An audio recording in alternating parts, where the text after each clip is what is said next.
network was breaking up, so I was letting you.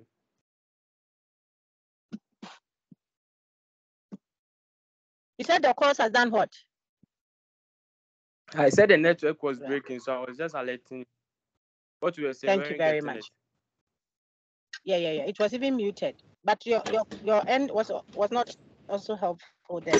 But I think it's clearer now. Thank you, Kelvin. Let's take Wanda. Yes, Wanda please. Precious. Yo, thank you. Wanda, ask your question quickly.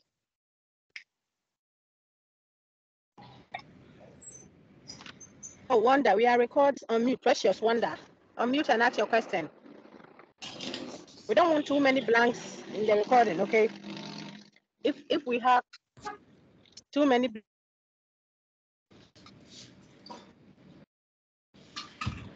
blanks, it will be better just small. Let's take Fayinka. Afterwards, Raymond, you shall be on standby. Fayinka, go ahead.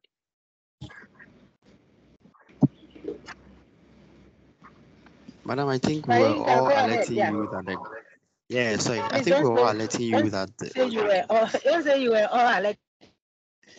You don't know what round was raising their hand. Thank you that you were alerting me. Okay, so that's my reason. Yeah. Thank you, my brother. Yes, madam. I'm just pulling your leg. Let's take Raymond. Raymond is at home. Did he tell you that he's alerting you? Raymond, ask your question. Hey, Raymond. Ray. No, don't say that. I didn't allow you to. Okay, Raymond is ready. Go ahead. Joseph, Jojo Villas, stand by, okay? If all the hands up were trying to alert, can you please put your hands down? Because I still see 9 hands up, and I don't want to brush anyone aside. Okay.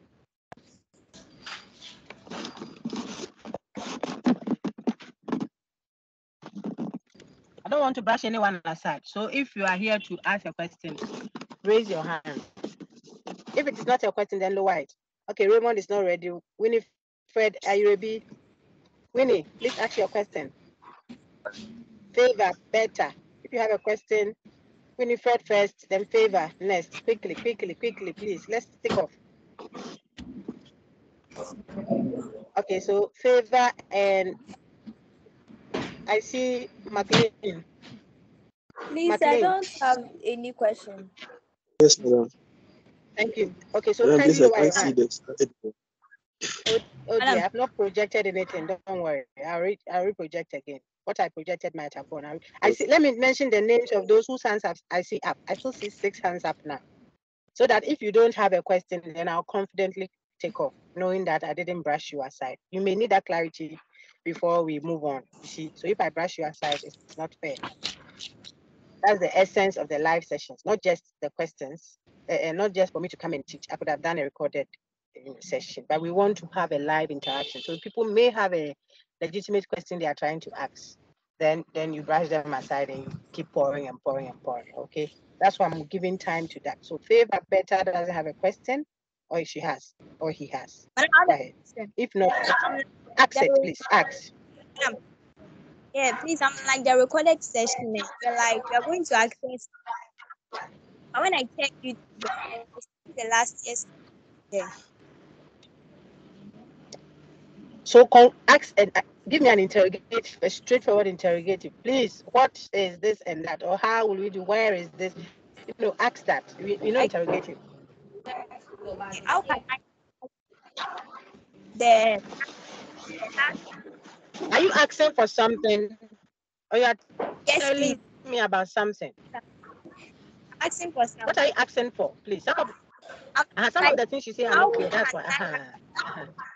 How can I access the last lesson that we had on YouTube? Are you asking about a recording? My lady, are you asking about a recording, please? Yes, please. Okay, I think if it is a recording, it is. Oh, please go to the course site and pull the link if you are on the groups that I taught. But maybe you are not in my group, so you don't see it on the course site because it is shared. Some of the content we share to the whole site. You see that?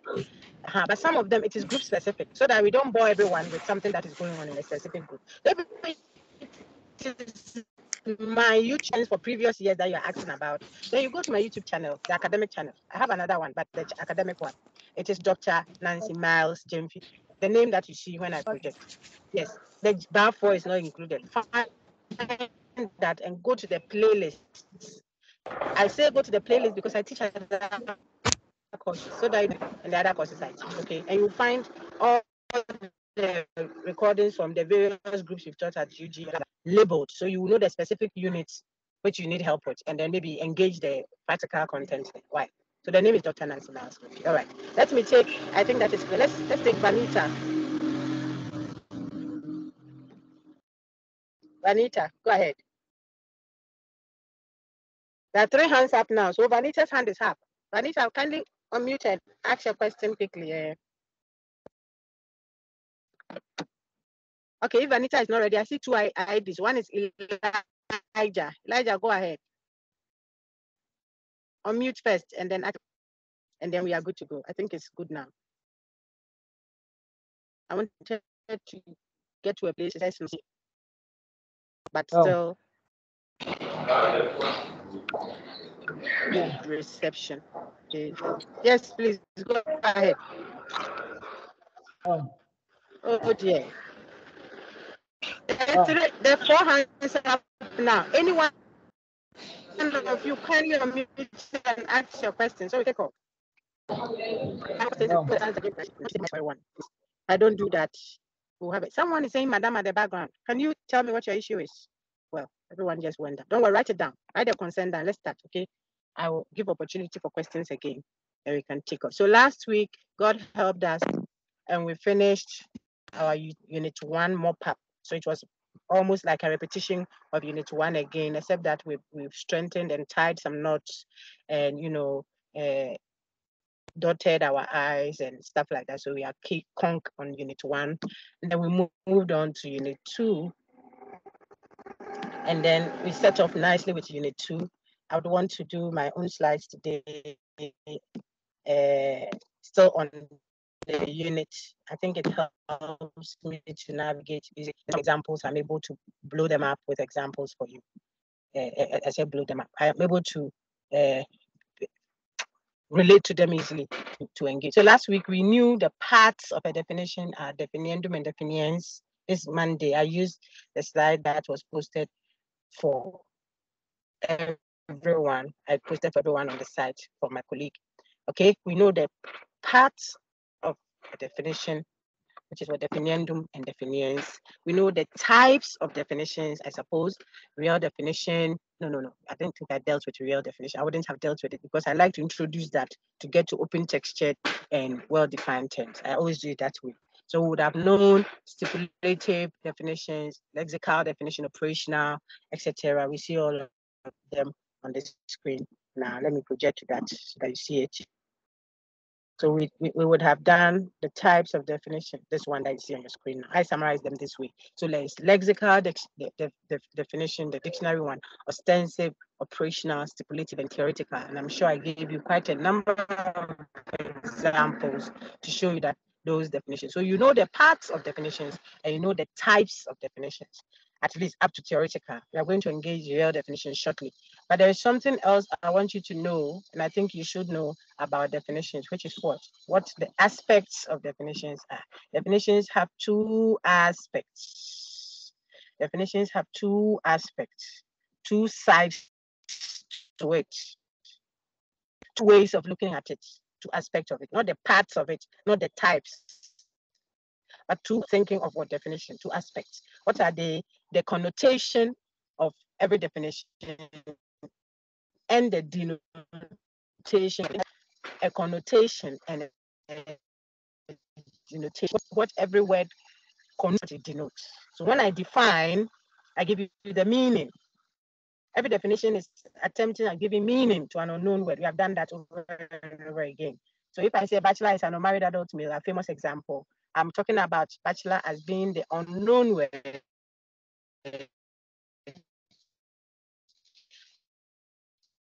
And I'm using the meaning is being given to what the definiendum, which is what a bachelor. The meaning then is the unmarried adult male, which is what the definitions. Every definition gives you meaning. It stands for what is what they are introducing new concepts now. So every definition connotes something. On your screen, I keep looking, and based on the connotation, it will denote something. Okay. So the definition will point you to a chair connotes what? A furniture we sit on. What does a chair mean? A furniture we sit on. If I know that as a furniture we sit on, and I tell you to bring me a chair, then you will know that you should go and bring me a physical chair, substance that we call a chair. You can look for the first example, the furniture we sit on. But if I had said, bring in the chair, and by that second use of chair, I meant the head of that institution, then if I tell you to bring in the chair, you will go and bring in a human. How did you go bringing in a human being this time? Because I told you that chair here means what? The head of an institution. So you can go and bring the EC chair into the room for us to interview her. You may go and bring the National Cathedral Board or something. It will be a human being or should be a human being. But in the first a furniture will sit on.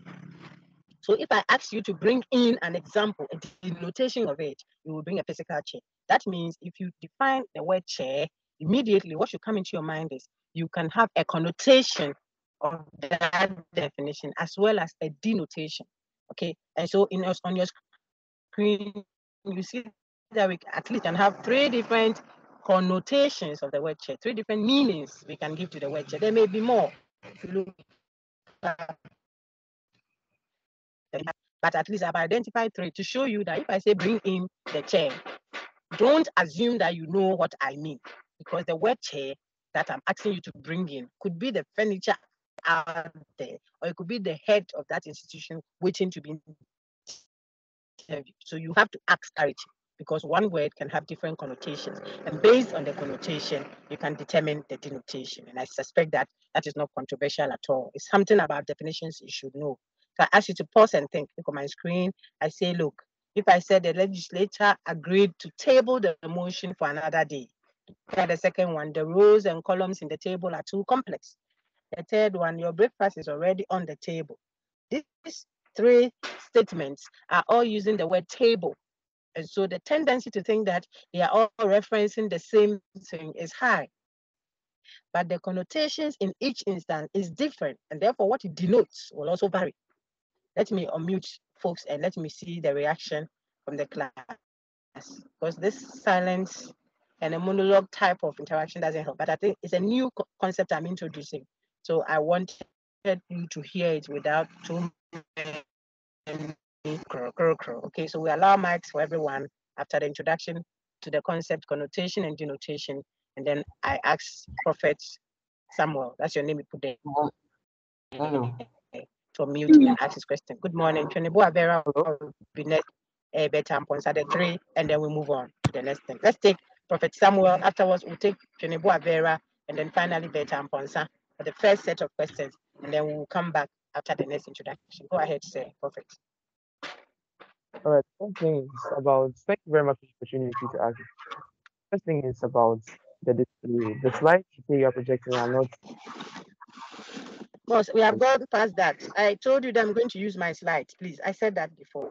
I'm a full-fledged senior lecturer of the department.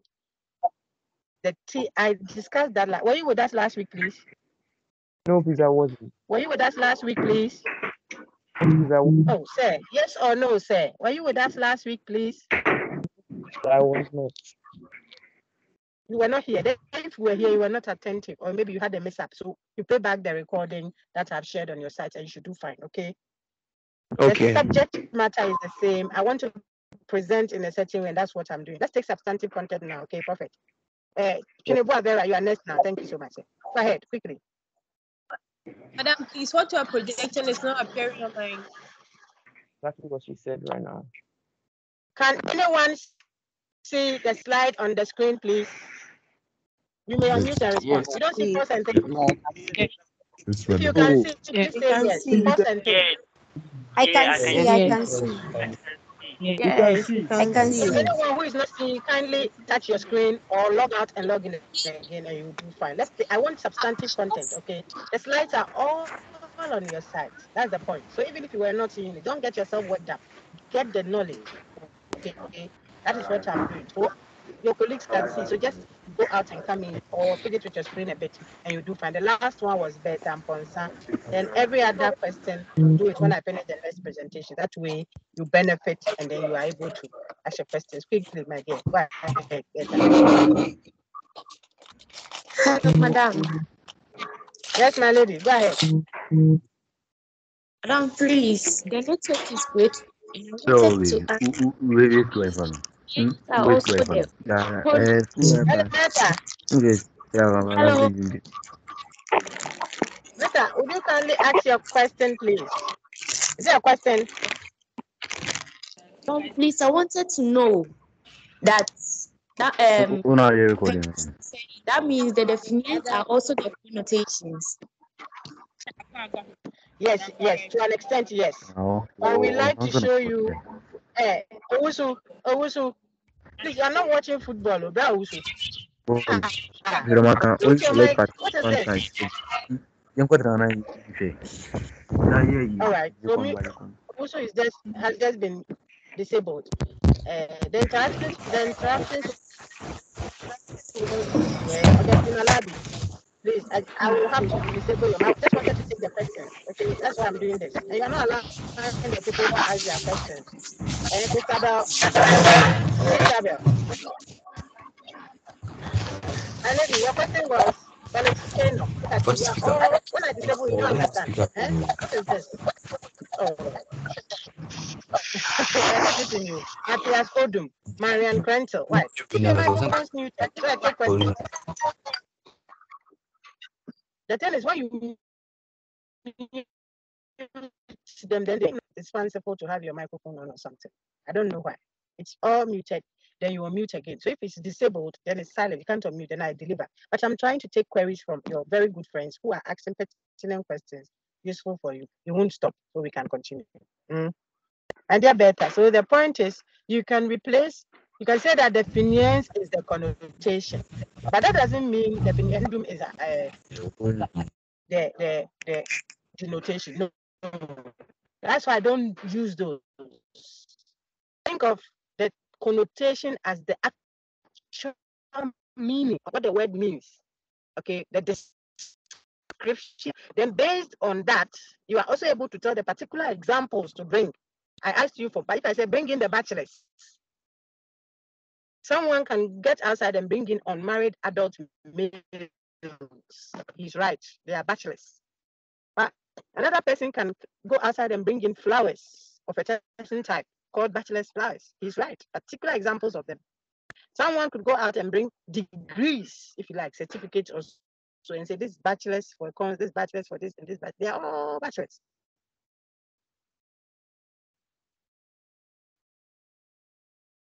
The point I'm making then is, if I say go and bring the bachelors without showing you which of the connotations of the word I'm using, you can bring any of these particular examples and they will all suffice. That's why you have to clarify which of the meanings, which connotation of the word are you using, so that based on that, I can determine what it denotes. So the denotation is the particular example.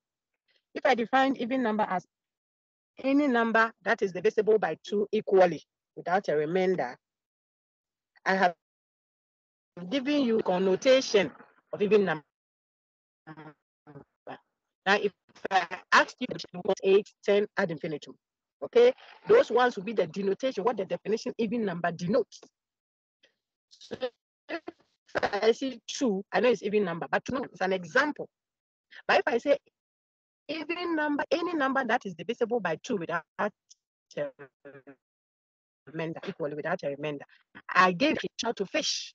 I didn't just give you a particular fish. Because if I give you a particular thing, someone else might have corn, it is also fish. And someone else might have tuna, it is also fish. So those are instances, examples of fish. But if I told you that fish is a slimy, protein type of animal that lives in the body, blah, blah, blah, I'm giving you the criteria, the meaning, the connotation, so you can identify the particular denotation. Okay, so that is what I meant. But I think a better question is very important for a number of you. So we can take better down now and then move on. I'll take my one and then after the next substantive presentation. Okay, so let's work that way so that you make good progress and do well. I want you to do well. Okay, some of the questions you should take to tutorial this week. Tutorials have begun. When I say you should take it, it's not too difficult. If you ask, and I think that this one can be cleared by reading, say, slide number 2 or 3, I'll point you to it. So I help you learn. If it is something that needs a little explanation but can be done at tutorial, I'll point you to the TAs. They have to see the links we shared all the groups. I even told everyone, look, if you want to attend all the 10, please do. It's not a lecture. You take questions and you ask for clarification. Those accesses are this online. You don't have to travel anywhere. Buy your 2 cities, bundled data, campus somewhere data. You are good to go. You have to make an effort at attaining knowledge. I'm telling you, you don't attain knowledge in a relaxed mood. Yes, calmly and enjoy it, but go get it. Don't let the thing come to you. Okay, so we work that way. So the other hands up, don't worry. I see a third one now. There are 3. We'll take all. But now back to the screen. So now it's 4. I'll take that. I see all. Okay, let's go to the screen now. And I have disabled mics. So don't say, something happened to my thing. So the rest of the lecture, I don't know what happened. No, nothing has happened. I've disabled it. So when you're mute, I turn on me. Okay, for your sake, not for me, so that you can hear, get the content, and maybe your question will even go. If it doesn't go, then you now follow up and know what you don't know, okay, for your exam and for your general knowledge. So back to my screen now. I said that, where is it? Yeah. So on your screen, you see that I'm using table in the first instance to mean that we will bring it up for discussion. The legislature is like the parliament. They agreed to bring the motion, the issue that we want to discuss, back up, bring it up again for discussion next time. That is the sense of table being used here, the connotation of table being used here. The second one says the rows and columns in the table are too complex. Rows, you should picture Excel sheet, or I said no, and we are in rows and columns. Okay, now if you see that on a graph sheet or in your drawing, you have some figures that you have lined up, like a VAT receipt or something. It will be columns and table and what is it, in rows. What you have there are tables. We say it's a table. That table is not like tabling, the discussion, the motion to another day's discussion. Okay, so the same as the one that you and I are very conversant with. The third sense of the word on the screen, physical table. Food on. So the point is what I put down there. Notice that the different connotations of the word table will mean that if we were to ask for the denotation, it will vary. The examples you bring will vary. Remember the bachelor example. So in one instance, you go and bring an unmarried man. In one instance, you go and bring the flower. In one instance, you bring a button. Another instance, you bring degrees, whether it's certificate or I don't know, to show that it is a bachelor's. Now, why should you know that? There is one key, if you like, logical error. I call it error because normally it shouldn't be so, but some poetic folks use it positively. The way they shift from the meanings, they're able to create nice, say rap songs or what have you for our benefits. Okay, so sometimes people want to say, oh, but dog, it is a good tool. Equivocation, where you're equivocal in the positive. How positive can that be? When you're rapping and you move from the meaning of free, so he's a free guy, yet or free, or you're free, then so or free, that free here and the earlier free and the third free is not exactly the same word, okay? Exactly the same meaning, but it's the same word. So it makes it intriguing. It intrigues us, and we enjoy it, and we pay so much to go and watch them. That's the point. So in that sense, some may think of it as a positive tool, but in logic, in the language we are dealing with, it is not good to be equivocal. So what is that? Look on your screen. You see it again in Unit 3, which we want to engage, God willing, if we are able to come to. If you use one word.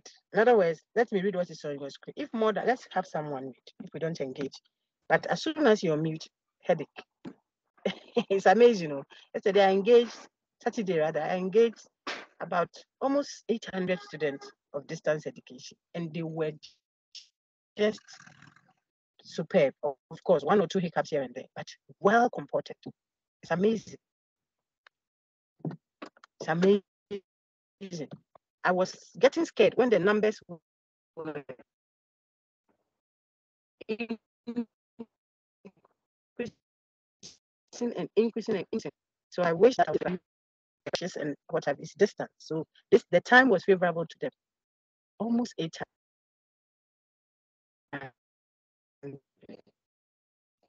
Jacobs, I'm telling you, going to 500, make you on. What's the expression? Okay, I've enabled the mic because I want one of you to read. Let me take Augustine Alabi. Are you able to read for us? If your background is not good, no problem. Just let me know. Okay. Hello? Please go ahead, my lady. So read for me if you can see my screen. Yes, Augustina, please go ahead. If more than one connotation of a word is used in the same context without any signal or perception, with the intention to manipulate or to persuade, the speaker is accused of committing. Application. Okay. The speaker is accused of committing. Yes. The speaker is accused of committing equivocation. I just added that for you. All right. The point the point is when you are speaking and you use different meanings of that same word. You see, the word is the same, but it can mean different things to different people. And you use that same word, shifting from one of its meanings to the other without notice to the people listening to you. When I say without notice, sometimes you can shift and say, oh, here, when I say the word free, I mean this. Unlike the earlier sense of the word free I use. Then that one you are issuing a disclaimer. But oftentimes the people speak and they are shifting from one of the meanings that that word has to another meaning of it, presupposing, as doing it as if the two meanings are the same, just so that they will win an argument or they will be able to dispute another person's argument. Sometimes with the intention to manipulate. Sometimes there is no intention to manipulate. It is still a equivocal. Then we will say you are committing equivocation. Okay, you are trying to outsmart us by going back and forth with different meanings of the word. The word is the same. So you see that if there is an equivocation, there seems to be a repetition of that word. But whenever we use it, we are using it differently from the earlier sense of it. Yet we want to assume that the meanings coincide from the way we are arguing. So for example, the person wants to get a job in a company. We have advertised for spaces in our company. We are looking for a secretary, but we tell them that we want someone who is responsible to take up that job. Okay. So the sister comes. She has also applied for the job and she comes to sit in front of us and we are interviewing her. We say, my lady, we are looking for a responsible person for this job. Do you think you qualified? And he says, oh, if it is responsible you are looking for, then I think I am the one. Because in the company I was, before I came here, whenever money got missing, I was responsible. You see, that is the issue. Whenever money got missing in that company, I was responsible. Now, that sense of responsible that she responded with, and the one that the company is looking for are not the same. There are two different connotations of the word responsible at play.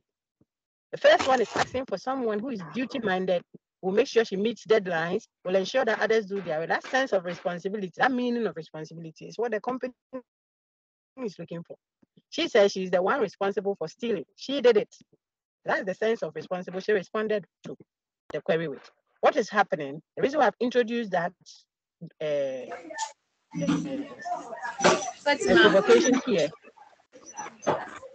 is because I want you to see that it is a play on the different meanings I want you to see that people are playing on the use of one. All the people who come talk, you see that I'm disabling you. Why would you want to do that?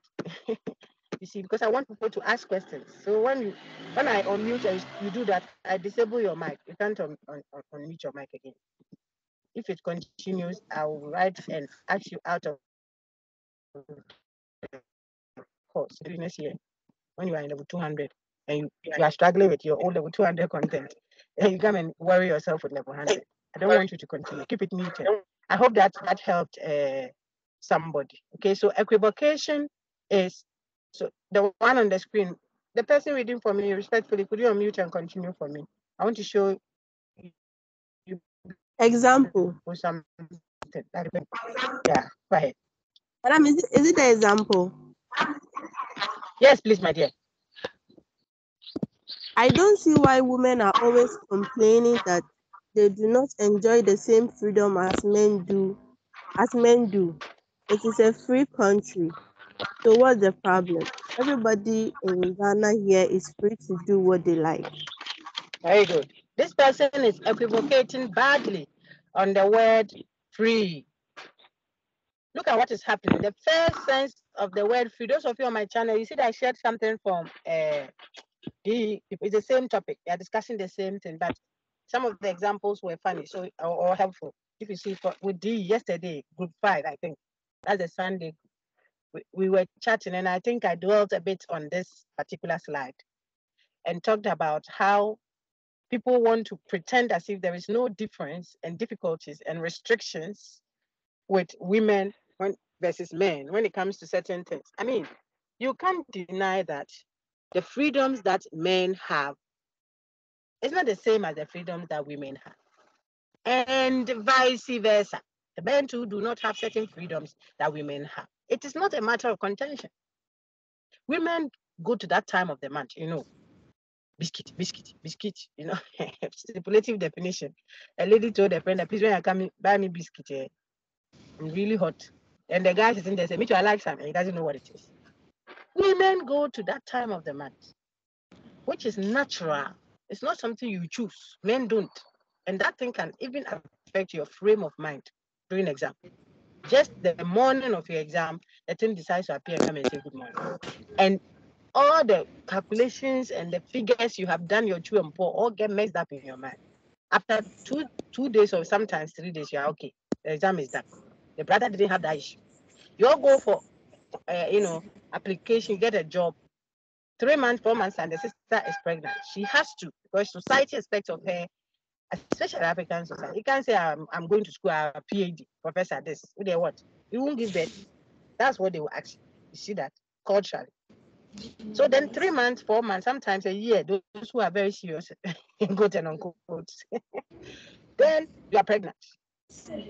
Already your position is on the line. So sometimes people carry the baby in their tummy up and down, the stress. All this while the brothers are not having it. It's a natural thing. Natural. Don't go cultural, don't go social, don't go political. Just deal with the natural difference.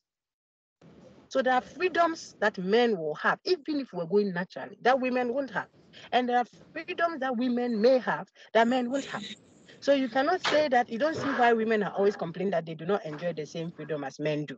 And to make that point, this is a claim the person is making, and to buttress it, the premises that he or she is offering is to say that it is a free country. Oh, really? You see how the person is, I want you to see it. It's equivocation, left, right, center, all around. The notion of freedom in the first instance, it's not even the one the person is repeating. The first instance is itself not defensible. I have just used 2 examples. Two people will go and do something. One person will carry it for 9 months. Why? Because she is the one who is able to carry it.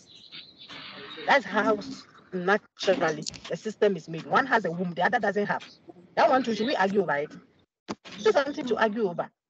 Then now we can even go into the cultural ones and the social ones that prevent women from talking. Men make us out. That's what you're you know that women are men are talking. What is a woman doing here? The woman's place is in the kitchen and all that. Those ones are even corrective if people engage a bit more. But the natural ones, you see. So the point is the person is already wrong, but not just wrong.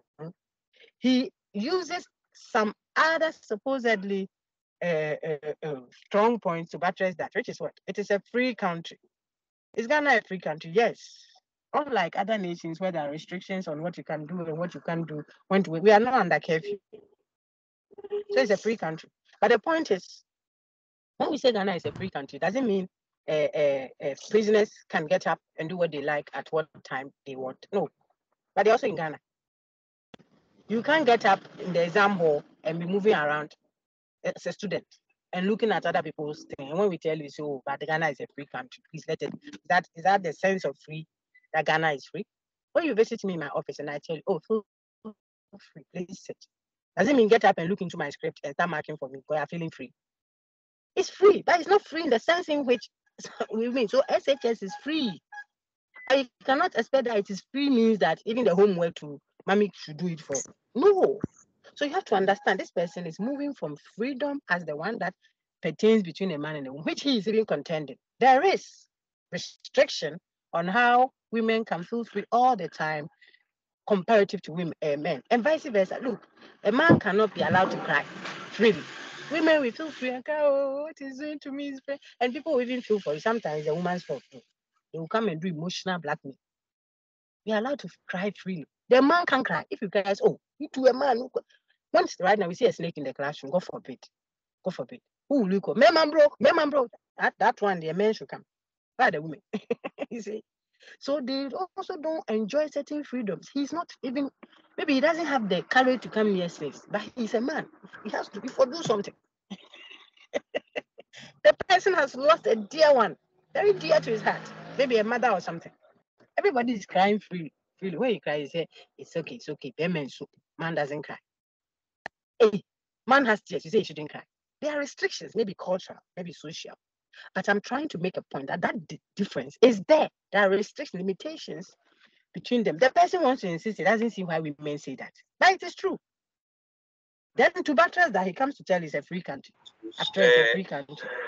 Even that is a free country also has its own problem that I've highlighted. You can't say it's a free country, so you are jumping the traffic.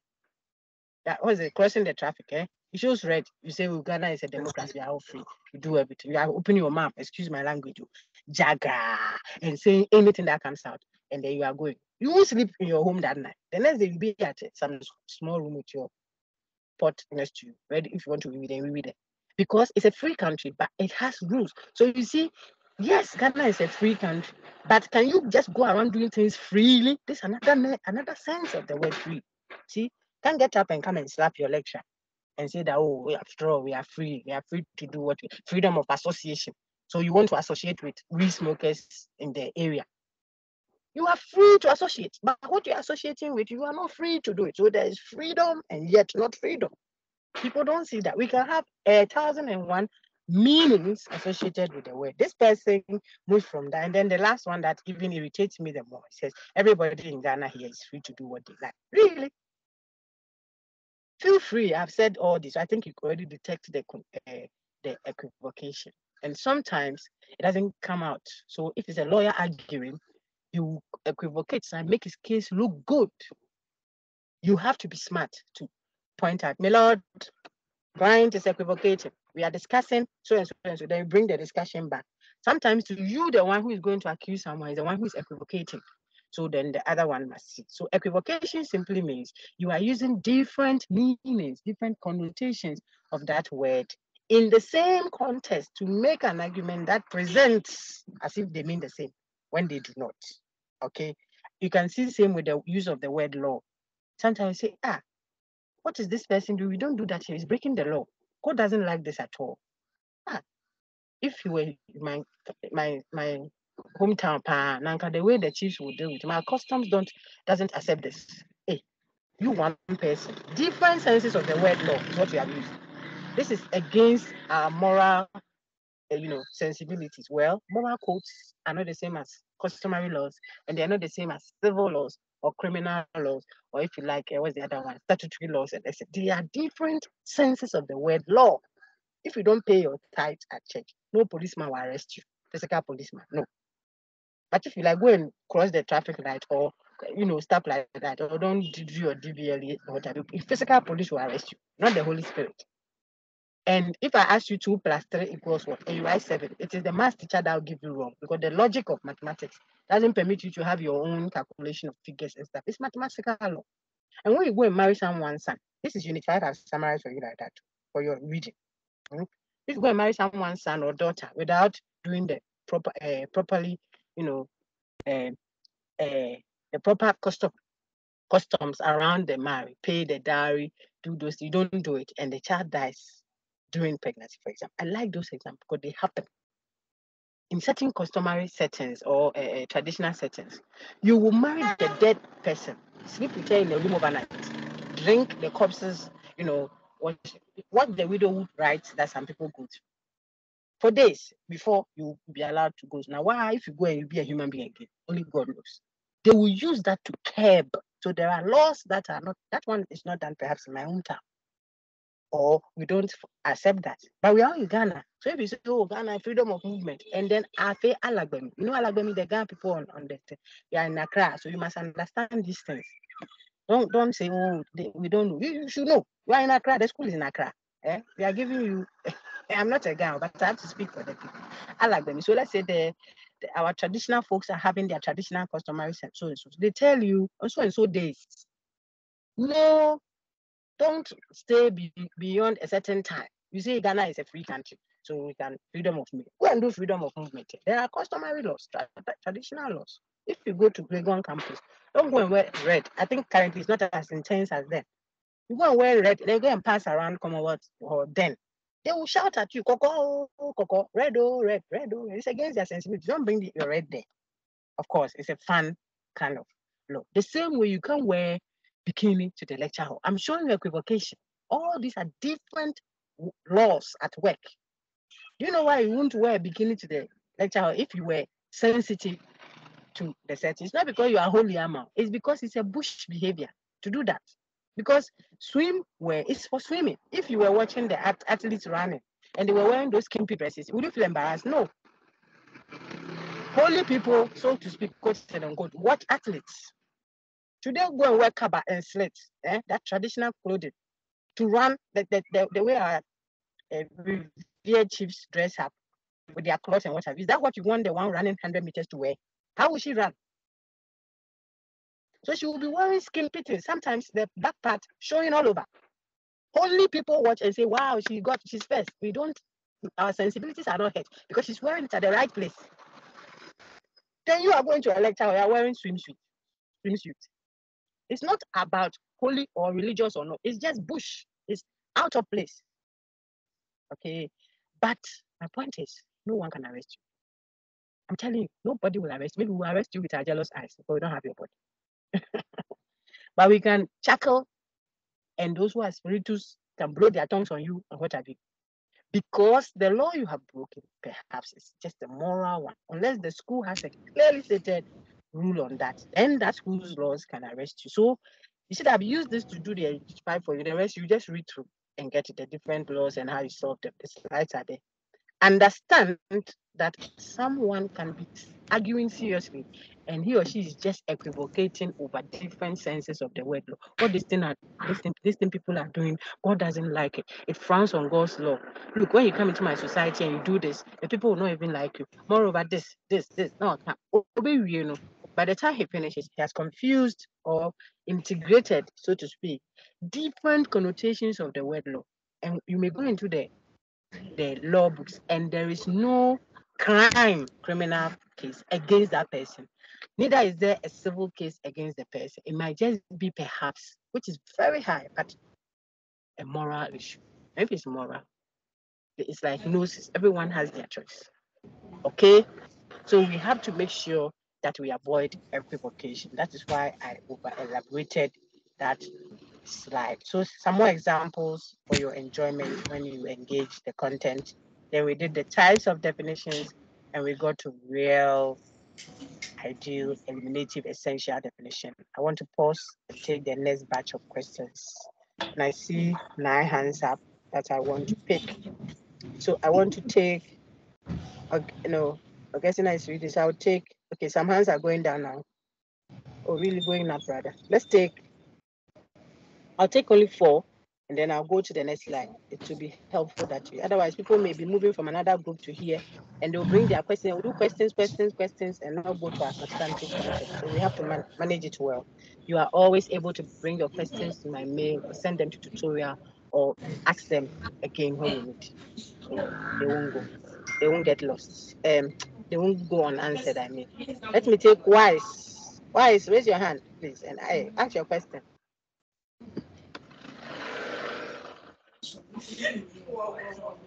Wise, ask your question quickly, please. Okay, Wise is not there, so I take Osei Emmanuel. Osei Emmanuel, you have been disabled. It means you were disturbing earlier, so I won't take your question. You can send it to me directly or take it to tutorial. Today, dear, you are bad from talking. If I don't do that, someone is talking, I'll disable them shortly. Yeah, I got them. This is the third time we've done that. See how the place is quiet. I just did it. So let me take Zain Yanka. Zain Yanka, go ahead. Hello. Go ahead, sir. Please, can you hear me? I'll take 3 questions and move on. Zain, go ahead. Yes, please. So basically, the difference between connotation and denotation is that connotation is the actual meaning, and then denotation is the meaning with context due to the situation. Denotation is the example, finished. The particular instance, yes. Okay. Yeah. Thank you. Thank you, sir. Let's take, I'm glad I asked Zain to talk, very crisp and straightforward. Philemon Gladstone, go ahead, please.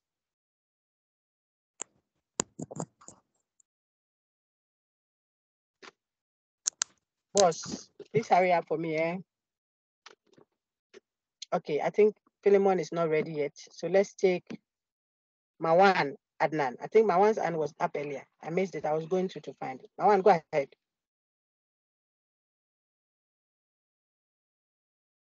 Oh, Mawan, unmute and ask, okay? You are muted. Mawan Adnan, are you there?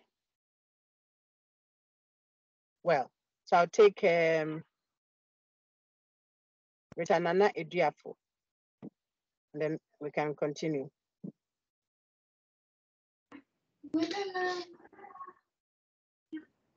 Ritanana Ediafo, are you there? There are 5 hands up, 8 there. Now there are 10. Ritanana Ediafo, are you there? We are wasting too much time. Oh. We are wasting too much time. Please be by your gadget. As soon as the question, you have raised your hand. So as soon as you want to ask a question and you are given the opportunity, then you can answer. Okay. Ediafo, are you there now? Because I'm busy disabling Yes, it was a mistake. Okay, that's fine. No problem at all. Please lower it. I nearly disabled you, Rita. Okay, so now I can take 2 more, I think, to be fair. There are quite a number of answers. Where's the name? Elipio Kanyuri. Go ahead. Elipio Kanyuri. Elipio Kanyuri. Unmute first and ask.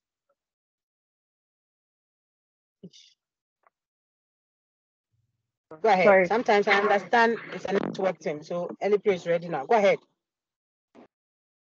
Madam, please, I just want to agree. It's not a question. Sorry. Okay, it's fine. Thank you.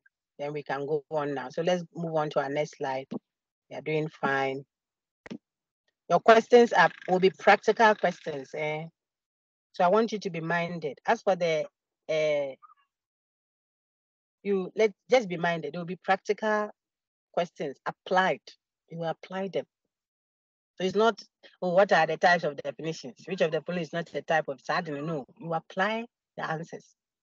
So if you were a community health nurse and you had to show an untutored village, I mean, an uneducated, let me say it that way, formerly uneducated village square, how to do so and so and so and so. Which type or types of definition will you use and why? Then I put a restriction to it so that you don't say plenty things for me to extract an answer. I'll put a restriction, for example, okay? So do it within 5 lines or a paragraph of maybe 50 words. Yeah, these are examples.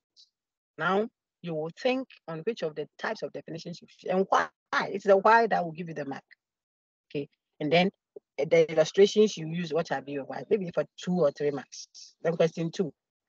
You know, stuff like that. So you need to know the concepts and how you can apply them before you even go ahead with what your own reflections on them. I don't want you to have a true and poor posture at all. Okay, that is why I talk more on the slide, like the one I just did, the equivocation. I could give a scenario like this and say, which error do you detect in the reasoning above? Explain the error, correct it, and give a practical illustration using the corrected one, all in the space of, so the space there is important, because otherwise the person can write 3 pages and some way, somehow, it will be a full lecture. So you get something which is correct in what she said. So we'll restrict you so that you think more and put exact answers. If you exceed the number, then we'll take you off. I want you to have that posture. So since that is well sunk in, we can move on to our current slide, which is the last part. After lexical, ostensive, operational, stipulative, theoretical, we know that there is one more type of definition, which is real definition, also called ideal, also called eliminative, also called essential definition, where we said the definiendum can replace the definiendum can replace the definiens in all contexts of use. Wherever you use the definiendum in that discipline, it can replace the definiens. So if it is in maths, wherever you see that word, it will replace its what? Definiendum, and vice versa. That kind of definition is what we call like ideal definition, or real, or eliminative. Remember, elimination by substitution. You can substitute the definiendum into the definiens wherever you use the term. It's an essential definition, the same definition. We call it essential. It means it captures the essence of the word. We will call it ideal definition because it is the perfect form of definition. Like guys, ladies are looking for ideal guy. The ideal guy. It means a guy that is high up there, perfect almost. Okay. When we go to a setting and something is not going right, you say, oh, ideally, we shouldn't even be the ones coming from. You admit that, yeah, if we were talking about the perfect form of it, this is not how things should have been done. So ideal means perfect. It is playing the role of what a definition very well. Eliminative in the sense that the definiendum and definiens could change places everywhere. The point is everywhere you use the word, in all contexts of its use in the discipline. And then essential meaning, it captures the essence of the word. That's a philosophical term. So those who are doing philosophy, you do Plato and stuff, you know that they talk about a thing's essence, what it is essentially. So if its essence is there, then the centers don't matter. The essence of a thing, the essence of my praise is centered on your grace. The essence, the actuality of it. Okay, so this definition is really dealing with the thing's essence. When you do philosophy, we can go a bit more into it, not the particulars of what have you. Because of all these things it does, we say such a definition is the real one. The others that we have seen earlier at the top there are not doing all of this. Remember stipulative definitions or ostensive. If I use ostensive definition to show my child that this is color blue, the limitation is that he will go thinking that it is only mommy's book that is blue. There is no blue anywhere than my mommy's book, but that is not true. So it is now, it has problems and so on and so forth. If you are reading your text or you are even thinking around it, you should see the points there. So it is only this type of definition that we are working on now, which one, the real definition, that is really doing what definitions do. That's why we call it real definitions. And which type of definitions do we call real definitions? A bachelor is an unmarried adult male then will not constitute a real definition. Why? Because it is not everywhere you use the word bachelor that it means an unmarried adult male. In mathematics, in the discipline that you find the word bachelor. Look at family. If I'm doing sociology, I can have different versions of family and they'll all work. You can't stipulate a meaning by force and you can't enforce a meaning and say its essence cannot be contested. How you have defined it is the only way it should be. You can't have that. Look at justice. Something, it is just. What is justice? Giving everyone his due. Something, justice is being fair. It means you should discriminate to feel the disadvantage that others have. That's wrong. Trasimako says, give everyone his due. I think I can check my notes later. So people have different conceptions of what justice is, because it is not a concept. Look on my screen now, it says imams. It is not a concept that is closed. This concept lends itself to what? Further discussion, further argumentation, further reflection. So we get different viewpoints of the notion of the term. So such a term which doesn't have a fixed meaning in its discipline, and rightly so, it's a positive quality, it's not negative. It allows for different versions. So we can argue around it and keep presenting different views of it so we can improve our justice system, for example. We can improve our family systems in Ghana, in some other places, okay? That quality of it being open-ended, look on my screen, is why we call it an open texture term. It's an open class concept. People can have their versions of what family is. I go to church, my church is a family church. Everybody there feels that or believes that we are a family. Our ex-president to address the nation and say, my brothers and sisters, the one of blessed memory at Tamils, we say, my brothers and sisters, Munianum, he addresses his grandchildren then. He addresses us as my brothers. The sense of family is there. Someone is graduating at University of Ghana or somewhere. University of Ghana, I think, was a little chic. No, but some places, the whole tradition. That's how I call them. The whole village, the paramount chief, what have you, the neighborhood, they are all coming to graduate their son. Yabano, let me speak some other dialects. See, they are coming together. So where will you and I sit? Because the chief, the queen, the bushapeni, the auntie, uncle, grandma, they are all coming. Because the sense of family includes everybody that was part of your naming ceremony. I remember, this one is my child. Someone will say, my sister has come to school and she doesn't have a place to live. Meanwhile, the mother gave birth to only her. She says my sister. Because in that connotation of sister, of family, of friend, or whatever that we are dealing with, the person incorporates some other one. So in this instance, the sense of family means that my mother's sister's friends, uncles, brothers, granddaughter's child is my sister. That's why she says Oyeminia. Sometimes just because they all come from the same hometown, especially like Eve, like Asante, those people who are very keen on traditions and keeping the tie together. The point I'm making then is you cannot impose your understanding of family on that person. Bible says there's a friend that sticks closer than a brother. So for someone, the friend is more of a family to her than a sibling. You say she's wrong. You think it's 1 + 1 = 2. That one is a closed system.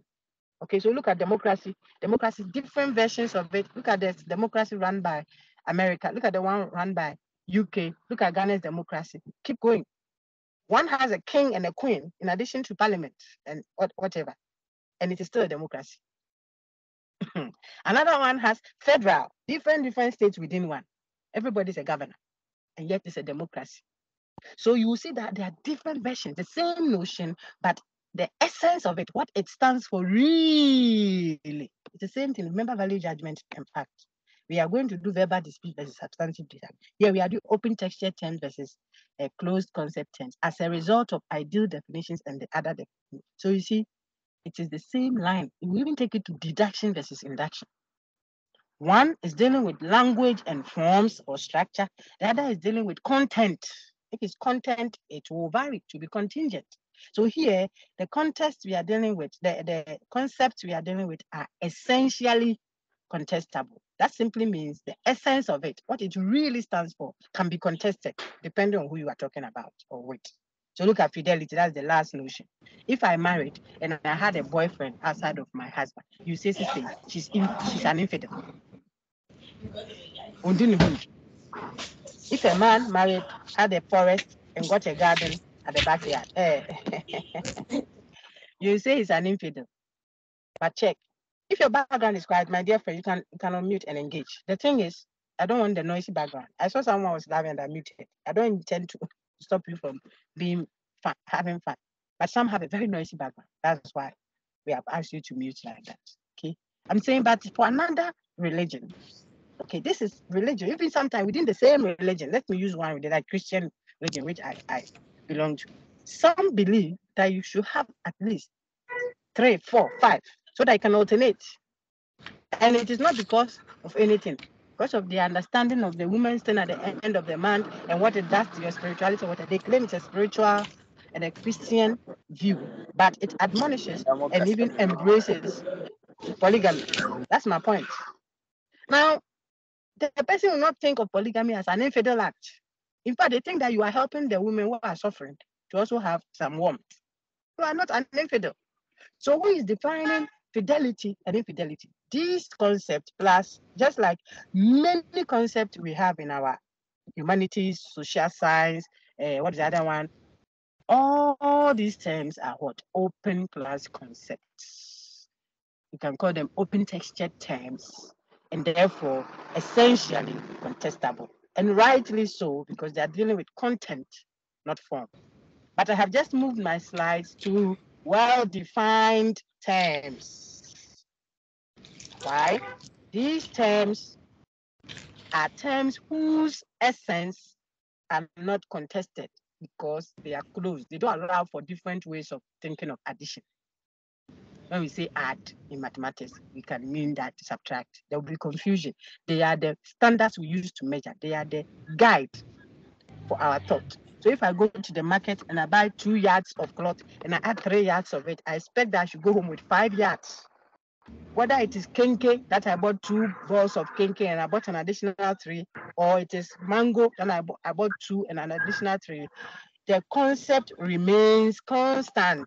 They are well defined. The concept says addition. Addition means I am holding 3, I've added 2, it must be 5. That's the concept of maths.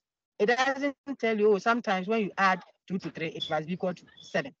Are you doing maths? Are you adding the math of it, or you are doing your own version? If it is mathematics you are doing, that cannot be correct.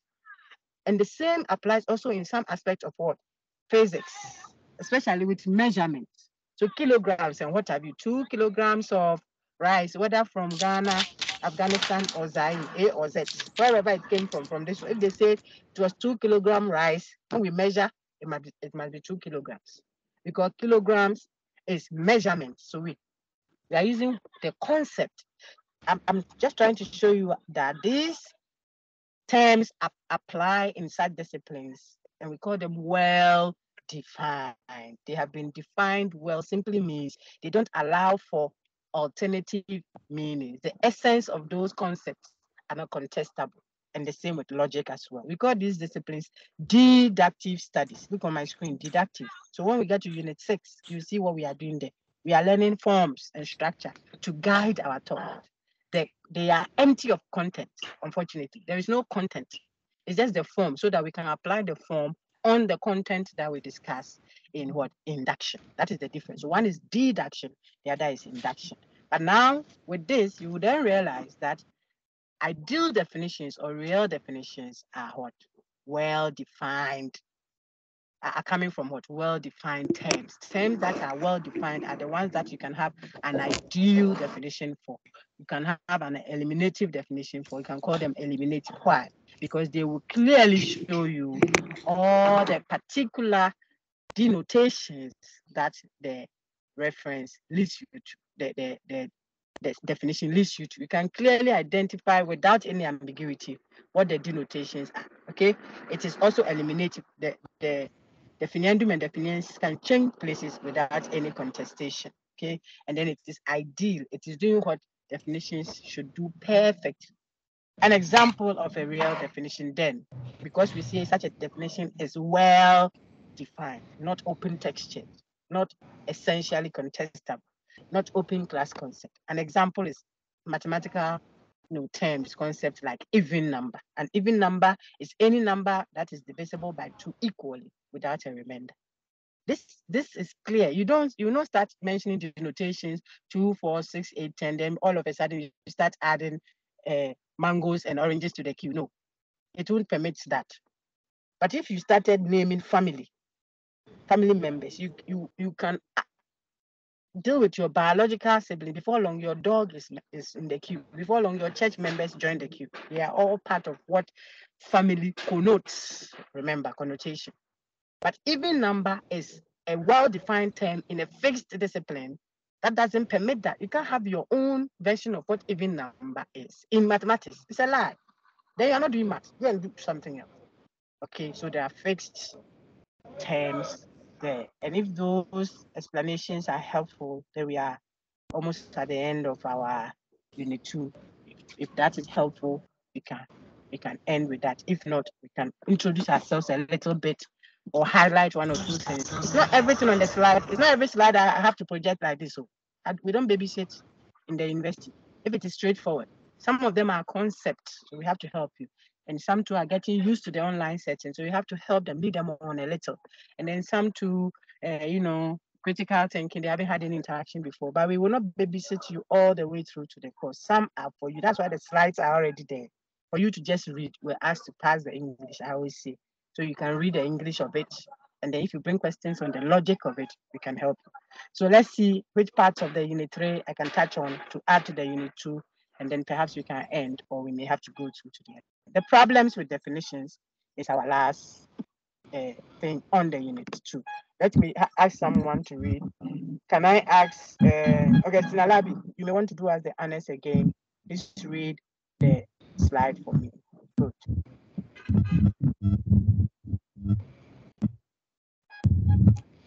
Okay, read for me, please. Hello. Hello, sir. Who is reading? Is Augustine Alabi there? Yes. Augustine Madam, I want to Alabi, read. please, are you there? Oh. Madam, I want to read. Okay, go ahead then. May I know who is reading? The one who says he wants to read. Could you kindly mention your name, sir? Jacob. Thank you, Jacob. Please go ahead. Madam, I'll read. Oh dear. Let's not waste time on who is reading. Madam, I'll read. Oh. Loud error in definitions include being. Jonas, as someone, please, are you there? I want someone who Loud. can read Madam, I'm the here. Madam, Okay, please, let I'm me here. read my pen. It's fine. It's fine. It helps when a student reads some. Okay. Well, Augustine, are you here Madam, now? You Augustina got up is from your here. seat. Madam, I'm back. Augustine, where did you go to? So okay, Okay. Madam, I'm let here. one person read. Yes, we got up a little. All right. Augustine, now unmute and then read for me. Thank you. Thank you, everyone. Flaws, errors in definitions including being broad, narrow, circular, or vague. Note, one definition may be flawed in more than one way.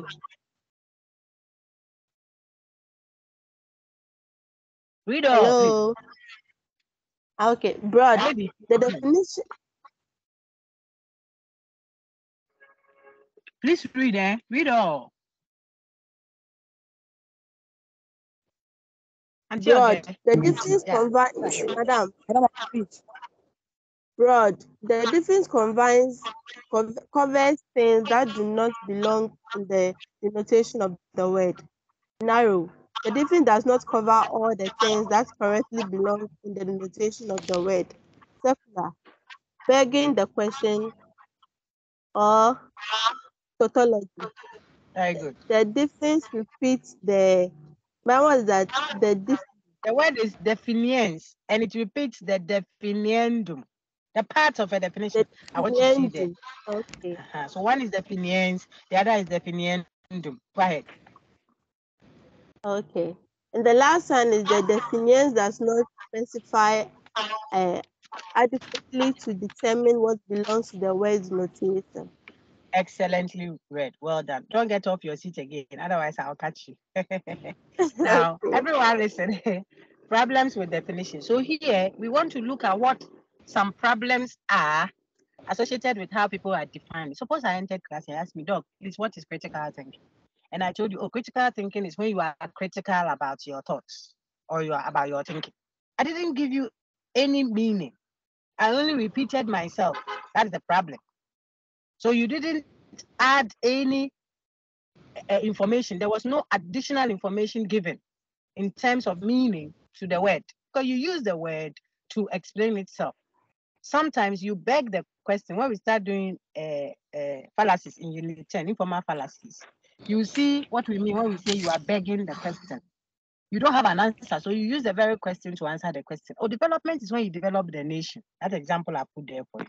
So that's secularity. Okay. Example, I think it's 1, 2, 3, 4. On my screen now, example 4. Development is to develop the nation and blah, blah, blah, blah. I have a long thing I say. When you develop the nation and embark on developmental project so that the nation becomes developed like the developed nations. And the person is defining development. Secular. Tautologos.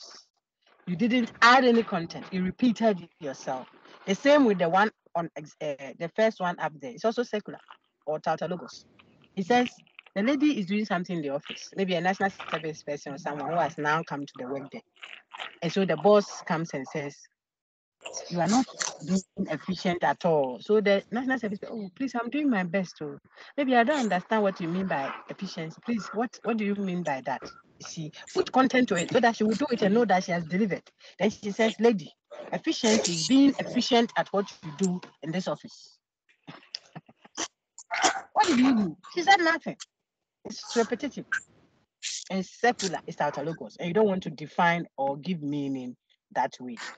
The second one I would touch on will be on your screen now is broad. If a definition is broad, then it means, like our lady read, it means you have included members into the denote. Jonas, I just got you. You are going to be crucified. I've disabled your mouth. Ooh, where the blog? A certain man has been saying that on YouTube. Where the blog? I've taken you off. I say, watch it. I say, I've taken you off. I just did that. Please keep your things muted so that let's concentrate and get the concept across. Stand off. I just took you off. Maybe your background is not noisy, but your friends. If I don't know whose background is noisy like that, then I'm tempted to disable everyone. And I'm sorry if yours wasn't, but it is open, so I had to mute all. Now, I said broad is where, like I already read, the definition covers things that do not belong in the denotation of the word. If we were picking examples of it, they shouldn't be examples, but the way you defined, all those ones will be included. That means we would have made a definition that is broad, and definition shouldn't be broad. So if you ask me what is a dog, and I said, oh, a dog is a four-legged animal. Remember, it means you don't know dog, and I'm telling you that if you don't know dog, look at a four-legged animal. That is what dog is. And you know what problem that will bring. We'll call goat dog.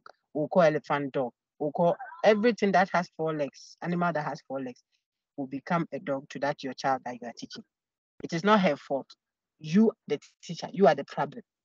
Some counselors have engaged people, and how they thought of marriage and how they pointed out marriage has included something else that shouldn't be there, and the home is on fire. That's the implication. You think you are just doing a definition. I gave you some good exposure. I think if you want to read more, you can play some of the recordings there on the site there. Because some classes, depending on the emphasis and the direction of the class, you see that it elicits some more elaborations. If you don't make meaning to people, 11 may not pass. See, the people must be able to receive the thing. And human beings are rational beings. We think. You just don't act. Of course, we have emotions also. So let the thing affect our sensibility. I said, God says, I said sensibility. Let it affect our reasoning abilities. And people will get across when they see reason in it. God said, come, let us reason together. You come, let us reason. Even if your sin is as red as scarlet, I'll make it white as snow. He is God. But he says, come and come and let's calculate. I'll say mine, then you say yours. Let's argue. And let's see. When we finish, and you yourself, you admit that you are the one that is so wrong. So that you are so red in filth of sin. I will make it white. I'm able to correct it, but I want you to see. So say, let me see. Reasoning is very important. You see, we don't want people to be gullible. So what we are doing now are tools that you will use when you reason. And that's why we say when you are making meaning to people, is it a project? Is it a policy? What have you? Don't let what you want to say include so many other things that is not captured.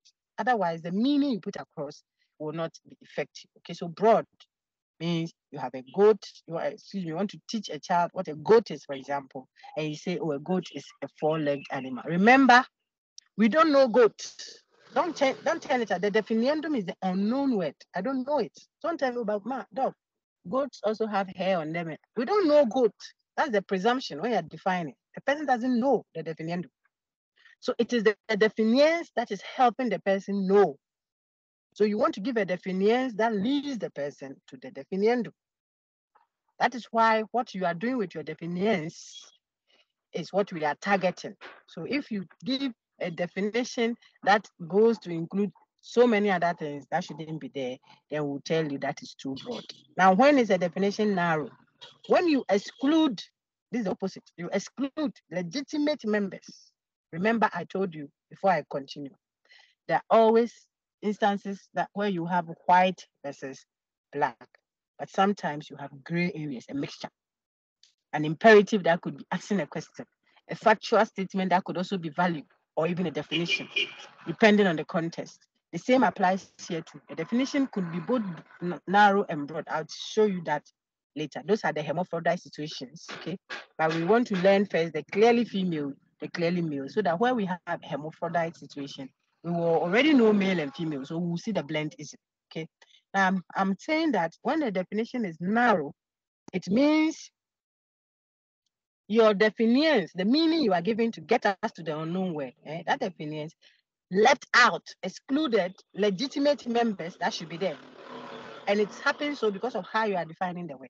So I put an example again in your screen, picked from your text. Look at example 2.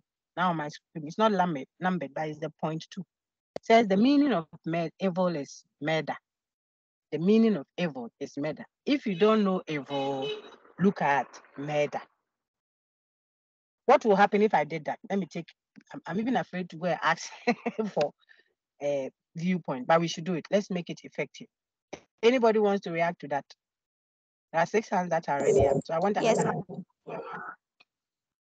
Okay, Favor, go ahead. Okay, madam, it's a narrow.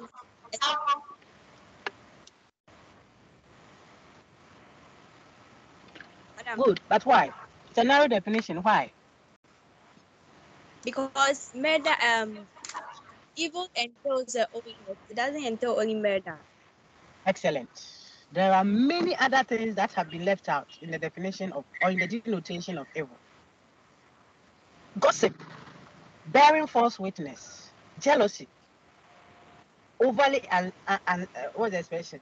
I don't want to mention the one you are thinking about. Jealousy, bitterness is very evil. You can kill.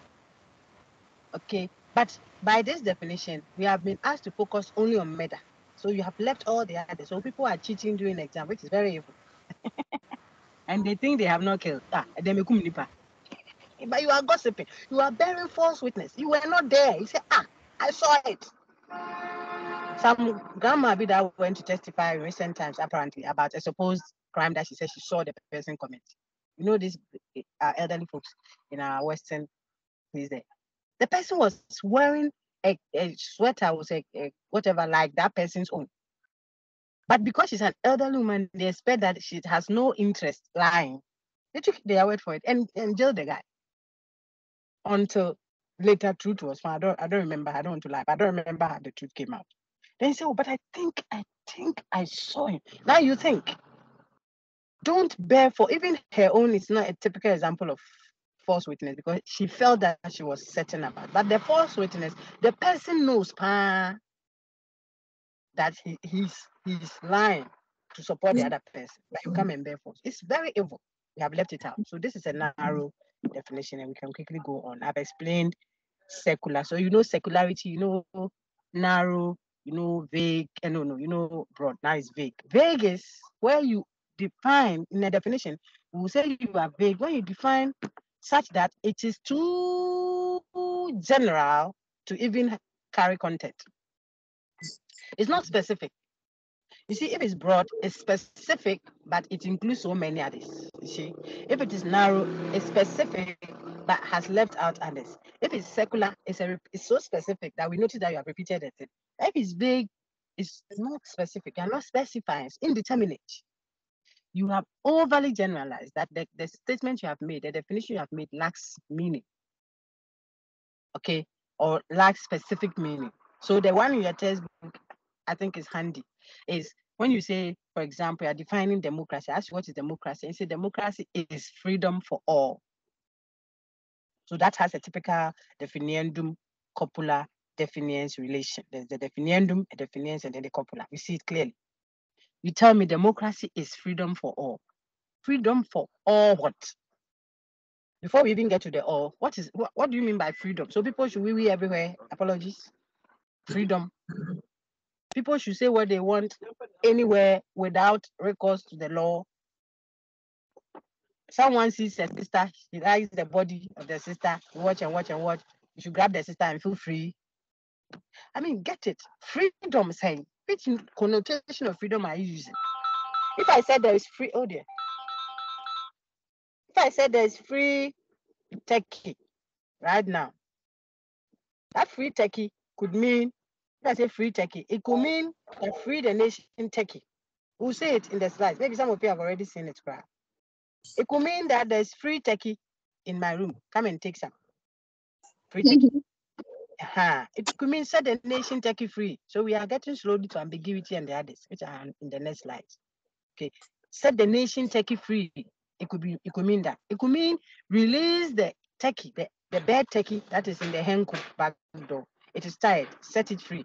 You see, so it could mean there's free turkey, come for your share. It could mean free the animal, the turkey. It could mean the nation turkey should be set free, or the nation turkey is rather free. Set it free, or it is free.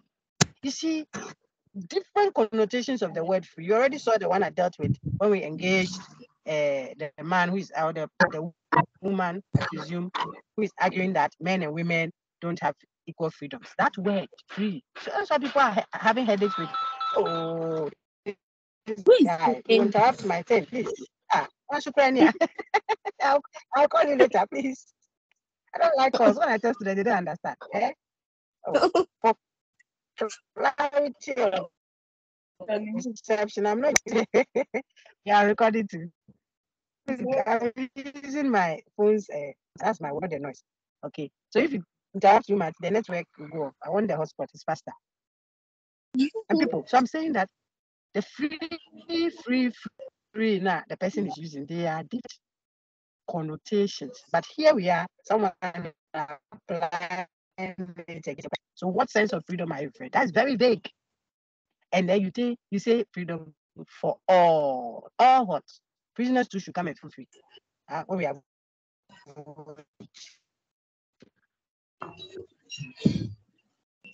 in Ghana, when you go to the market, both the rapists should all freedom for all animals too. Snake that came to so vague. That is what we mean when we see a nation general. And that happens oftentimes when you use language figuratively, when you use language metaphorically. We have seen it in definitions. We'll see it later as a literary device alongside or as an error in speaking. We don't want vagueness. We don't want equivocation. We don't want ambiguity. You have to speak clearly and let us understand. Sometimes you don't want to interpret speaking figuratively and intentionally so and so forth and so on. So on our screen, a dinosaur is a historical creature. That is very broad. I think you know that. I'm saying if you don't know a dinosaur, look at a prick. A unicorn, a dinosaur. But unicorns are not dinosaurs. Then which one is that? Religion is the opiate of the masses. Religion is the opium of the masses. It is a figure of speech. It doesn't lend itself to clarity. It's general, it's vague. The last one, though, is not a definition at all. Voter ladies are snobs. or better say, a water lady is a snob. That is what a value judge. People that, in fact, we had the region in mind, not the, excuse me, we had the water hall on campus in mind. Oh, when you call someone twice, the person doesn't pick. Persons with such a package. I think it's only fair that you hold on and send a message or something. Because the world is not coming to an end. Now, no one is dying. This one, no one is dying. You see, when I pick the call right now, I say, "Oh, doc, please, I called to check on you." All right. So I said, "Don't call me. Yo, I'm almost done." All right. The water lady is a snob. We had the water hall on campus in mind because people will say they will snob you or what have you because they are chic ladies and what have you. Well, that's a value judgment. It's not even a definition at all. And you should be able to detect that when you engage. And on that note, I'll pause for some questions. Let me take I think it's Pascaline. Japan, Pascaline, if go ahead, mute first and then ask. Afterwards, bless you. Please stand by. Andrew's granting also stand by. The other two names, I think I called you earlier. You didn't pick. Favor has spoken, so I'll take Paulina pause. Let's go in that order. Who's speaking first? Pascaline, Japan. Please fast, right? Let's do it fast. It's 1:45. Oh dear. Pascaline, I'm waiting for you sincerely, please, my dear. Okay, if Pascaline is having to wait for too long, let's take Bless Yayora. Bless Yayora Fiebo. If you are ready, ask. Yay.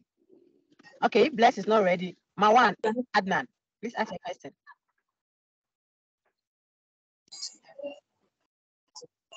There are 6 hands up. Any one of you whose question, any one of you, I said. Hello. Adnan, go ahead. Mike is Types of discourse. Yeah. Your text identifies what have they done? Please, no, I'm not asking you to read. Though. I was asking if you have a question. Your hands were up. Is it to read? Yes, madam. Then pause. I want you to check if others have questions. If not, then you read for me. Okay, madam. Okay. So you can wait for Pascaline, Japan, Andrew Scranton, Wise. Hello. And then, yes, hello. go ahead. Paulina, go ahead. Hello.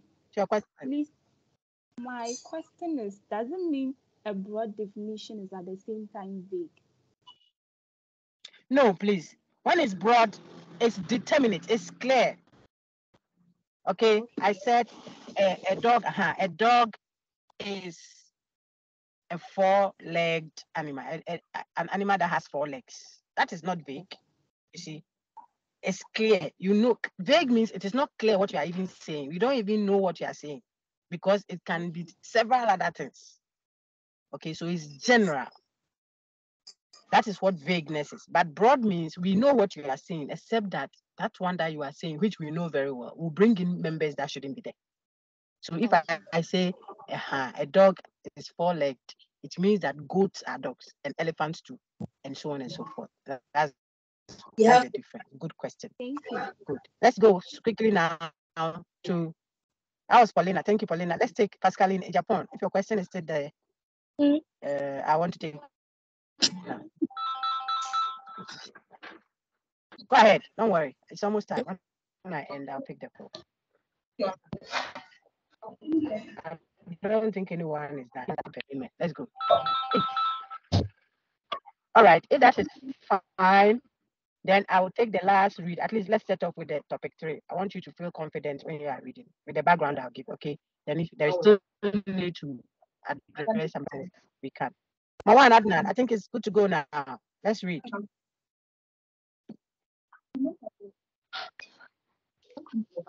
Okay.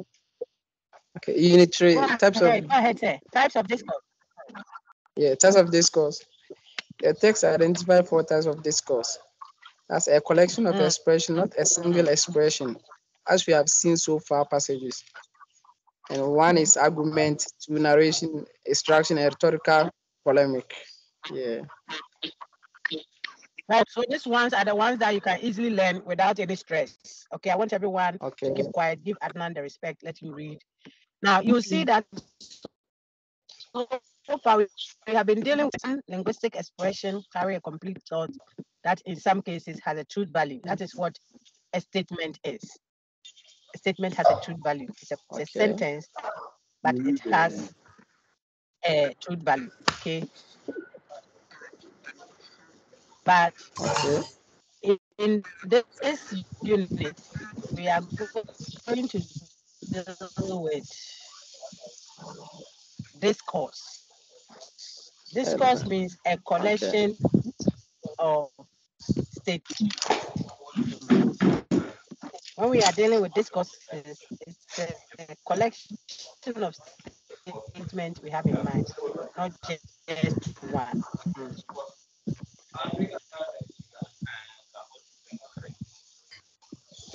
So the discourses we will discuss in the course include we are dealing with etc. as you see on your screen. What is a narrative? It simply is a passage. So passage means a collection of expressions, not just one expression like this. But now we have a collection of them. So like a passage form, like your friend read.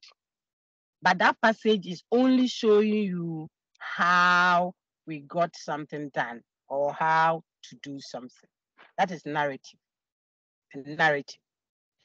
Then when we have a passage that is telling us how to do, getting distracted with all this having to correct it. So narrative tells you how it was done. A narration. This morning I got up, I ate my food, I wore my clothing, and I came to school. That's a narration. It told us how it was done. But if it is an instruction, it tells you how to get it done. How to get it done. So the passage that does not only tell you how something was done, look on my screen, it's not reporting a sequence of events in the order of occurrence. Okay, that's a narrative, but it is rather describe sequence of things to do in a specified order to accomplish some desired effect. It's telling you how to get it done. Narrative told you how it was done. Instruction tells you how to get it done. Okay, so that is the second type of discourse. When you see people engaging a passage, it could be narrating, it could be instructing. The third one, it could be capturing the emotions. So what we call emotive expression, this time captured into a passage, is what we call rhetorical polemic or polemical rhetoric. Okay, so example is, oh, what kind of home at all is this? That's a question. Supposedly, but it's not a genuine one. See, someone's emotion he or she is venting out like that. What kind of home at all is this? How can everything be scattered like this? Why did I marry such a man or a woman? God will punish them. Hello, we can't hear Finished. anything. It's a passage. That is a passage, and yet it is not saying anything that has truth value in it. And it is not narrating, take note. And it is not instructing, but that passage is a rhetorical polemic, a strong emotional speech that has no truth value whatsoever in it. Truth value means it is not saying anything that is true or false, that you can respond true or false to. It is just venting out emotion. That is what a rhetorical polemic. And then finally, the fourth one, which is of essence to us, what we are interested in, is the type of discourse called argument. If you are taking notes at home, write what an argument is. An argument is a passage, a discourse. Remember, that means a set of statements, not just one statement standing there. One statement standing there cannot be called an argument. Okay? So an argument is a collection of statements. That's why we say it's a passage or a discourse. But I like the set of statements. It helps you remember all the time. It will definitely have to be two or more.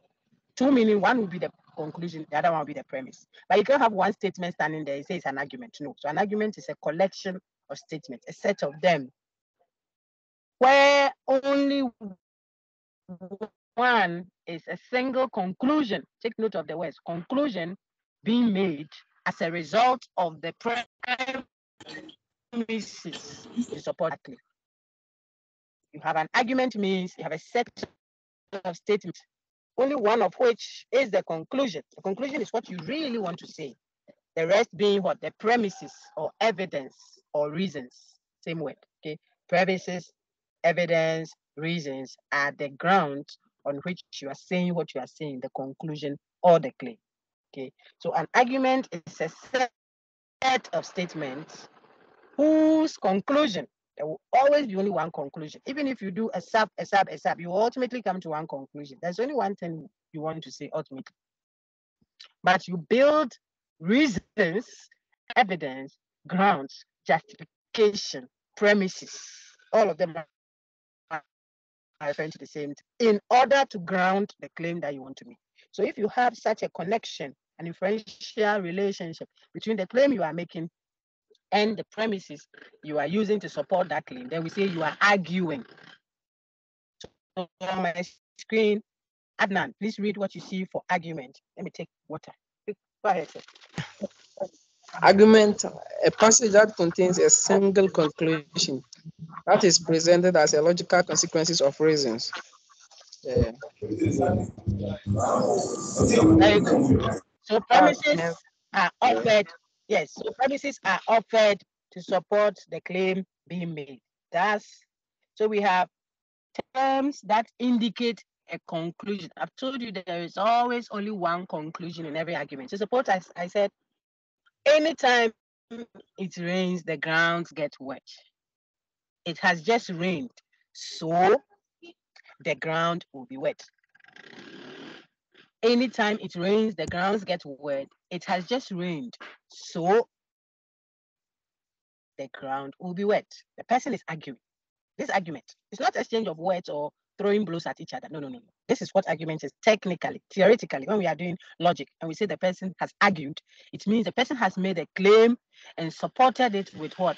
Evidence. Now we as critical minds are going to interrogate the connection between the claim and the evidence, whether it is valid, sound, invalid, unsound, cogent, etc., etc. We'll have different sicknesses we can identify with an argument after we do our job as critical minds. But what then is the argument that we want to interrogate and critique and see? An argument just means, like your friend has read, I'm repeating it again, you are making a claim, that's the conclusion, and you are supporting that claim with a certain evidence or reasons or grounds or premises. That's the technical term, premises. So premises leading to a conclusion is what we mean when we say we are arguing.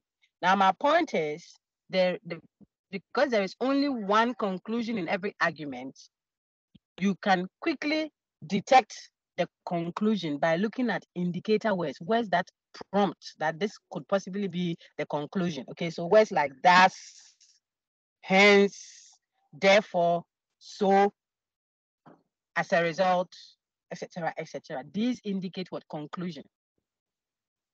So remember our example. Anytime it rains, the ground gets wet. It has rained, so the ground will be wet. The person therefore wants to say that the ground will be wet. If you ask him why, he says, oh, whenever it rains, the ground gets wet, and it just rained. That is the reason for his saying that then the ground will be wet. You can now come and do your critical evaluation. So the so led us to what? The conclusion. And if you take out the conclusion, then the rest will be what? Premises or evidence supporting that claim. Then you can now critique or evaluate and examine to see whether it is valid. It is better to always detect the conclusion, then you can know the rest to be premises, because there will be only one conclusion. The rest will always be premises if it is an argument at all. Sometimes it is not. You see so and the others there, but they are not arguing. I told you, I woke up early, I ate my breakfast, I watched TV a little, I did this, so I went home. This so is not arguing, because the so is not a logical consequence of anything. If I say, if I didn't pay my insurance and I got an accident, then they will not reimburse me. I have not paid my insurance, God forbid, and I've had an accident, so they will not reimburse me. Here, I am showing you why I will not get an reimbursement. So I have argued. You see that? So it's not every time you see so, that's and what have you, since, then you think that you have seen an indicator word. Now you know some indicator words for premises. So if, given that, because, provided, etc., are all what premise indicators. Why? They give you the reason why something happened. So since, look at the screen. Don't think of argument as what you see there. No. This is everyday use of the term argument for some people. Then they say, well, he likes argument. That is not what we mean here. What we mean is this on your screen now. An argument simply means making a claim and giving reasons why that claim should be accepted. Okay. And then I showed you two parts of an argument. These are all summations of what I've said so far. Look on your screen, the conclusion, which is the claim, then the reasons, which is what the evidence or the premises. Okay. Argument has such two parts. And then we have some argument on your screen, just like I just gave you the one about whenever it rains, the ground's getting wet. So here again, I can say also students write exams. Amma is a student, then it has to follow. Therefore, she writes what? Exams. How do you know your conclusion? So she writes exam. Then the other two are the premises, the reasons, the grounds, the justification being offered to support the claim that she writes exam. Look at the second one. Most Ghanaians are hospitable. My mother is a Ghanaian, therefore she's hospitable. That is also an argument. You see that so far, all the examples I've given you follow a certain pattern, and it is intentionally so. I want you to the modus ponens valid pattern. The second one, though, on your screen now is not modus ponens, because I said most Ghanaians, you see in a minute. I don't want you to learn in a scattered way. You struggle. I want you to know one thing, then I add another. Then I add another. That way, you are able to, I believe, generally speaking, grab it. Then when you give too many things in one setting, it gets confusing. So what we are getting ourselves used to now is what arguments, presenting evidence to support it. She was the last person who left the room yesterday, so she stole the laptop. She was the last person who left the room yesterday, so she stole the laptop. I could say it differently. I could say, since she was the last person who left the room yesterday, she stole the laptop. See that you don't see so there, but the sense helps you to see that. Then the other one is the premise, and this is the, and so on and so forth. Now there are instances where you are not given so or hence. Look on my screen, more examples. You won't see the headline, but what you will see is a blank. So like this one. And if I could do the reading for you myself or someone, I want a very crisp reading, and then we are done. Maybe I should do the reading so that we round off nicely. People have to move into another class now. But watch. It is important that UG actively encourages older people to remain within the workforce. Older people often have rare skills and useful attitudes that are wasted when they leave the workforce early. Moreover, staying on longer in full-time or part-time work is believed to be good for the health. Besides, it is unrealistic to expect savings and pensions to be sufficient to be stop. There is no hence. So you don't have a conclusion indicator, and then you don't have a premise indicator there too. But this is a very big argument the person is making. Now, how do you know? Look at how the person spoke. It is important that UG actively encourages older people to remain within the workforce. Full stop. Older people often have rare skills and useful attitudes that are wasted when they leave the workforce. He has started giving reasons why he made the first statement. Staying on longer in full-time or part-time work is believed to be good for the health. That's the second reason. Besides, there comes the third reason. It is unrealistic to expect savings and pensions to be sufficient to meet the needs of people who retired for 40 years or more. This should tell you that the person's claim or conclusion is the earlier statement. It is important that UG blah, blah, blah, blah, blah, blah, is able to detect. So this is an argument. The premises are that from older people often have rare skill all the way to the end. The conclusion started actively, that's so it's right. Okay. Now still on unit 3, but I will introduce the dispute. About dispute versus substantive disagreement, I will not introduce today, but we will do something just little, I think in 2 minutes or so, that helps you have a grasp of something on deduction versus induction, like we did with equivocation, and after you have an inkling on, you need to look at this one. When I said, since the security man was the last person who left the building yesterday, he stole the project leader's laptop. This statement, example 3 on your screen, even if we accepted the premise, which is since the security man was the one who left the building yesterday, that's the premise, the reason, the evidence. The conclusion the person is drawing is he stole. But let's grant that it were true that the security man was the last person who left. Does it necessarily mean that we can say that we have proven without doubt that therefore he stole the laptop? Let's grant it to be true that he left last. Is it necessarily so? The answer is, let me get feedback from you. Is it necessarily the case that therefore he stole the laptop? Please, no. An answer. Everybody can do that. No. No. No, please. Since it's not necessarily so. No, thank you, everyone. I wanted to see if you were there. No. Since No. No, madam. No, please. No. No. No. No. Since it is not necessarily so. No. No.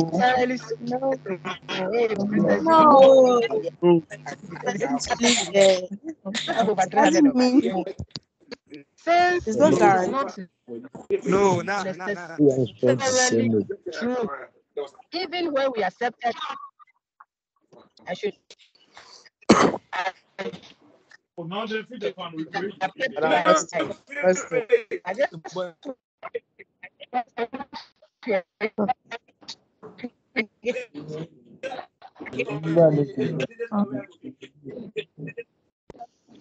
Madam, please question.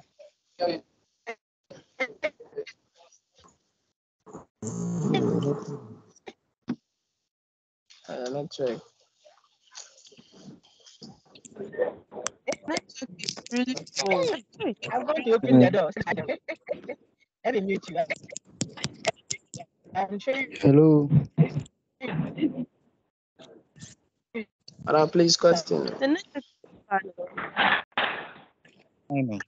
Something there. We are done. All right. So this one is identified.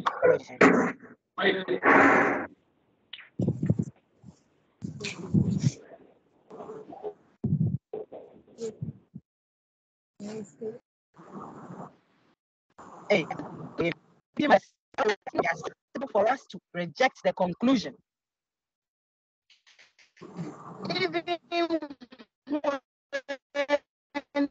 the premise, it still doesn't warrant the conclusion that he stole the project leader's laptop. Then that reasoning, that argumentation is what?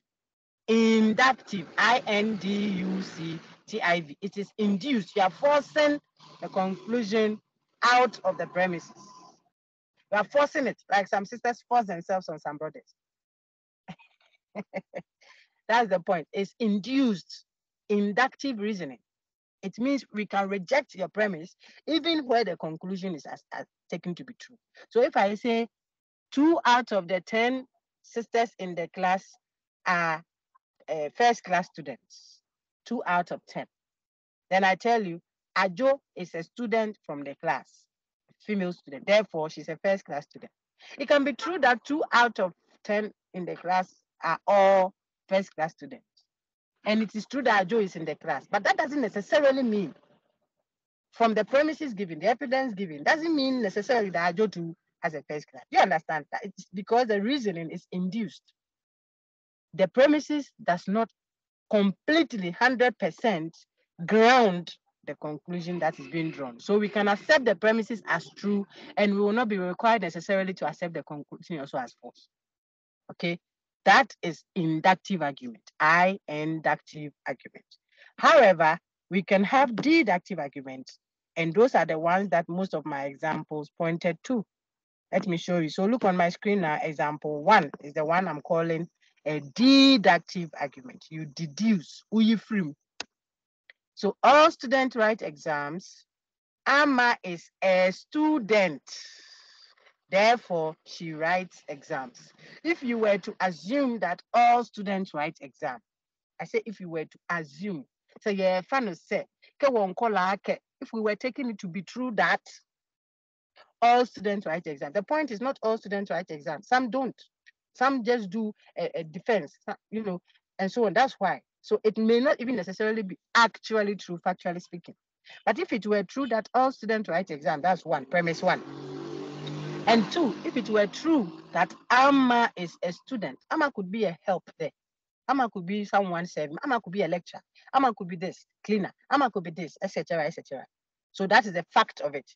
But if we were to assume, after the first premise assumed, we assumed further that Amma is also a student, then what is true of all student watch will be true of Amma. By the logic of it, by the language of it, not whether it is actually true or actually false. So if we assume that all students write exams and we assume that Amma is a student, then we will have to necessarily, by force, immediately, we have to, it's not easy to teach you.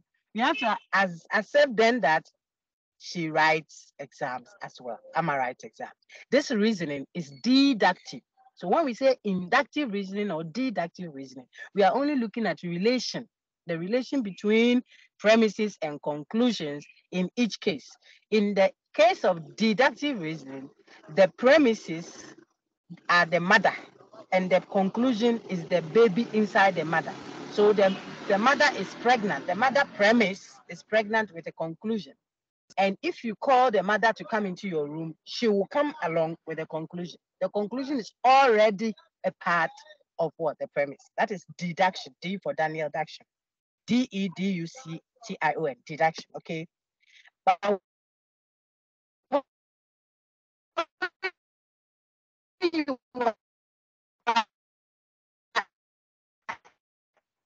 inducing induction, and she's with the baby, but the baby is, you can call the mother into the room, and I'm talking about the young boy, okay? Because it's not necessarily connected. But deduction, the conclusion is already a part. So if I accept the premises as true, if I were to take the premises to be true, I have already, I cannot accept the premises as true, and I want to reject the conclusion that comes with it as false.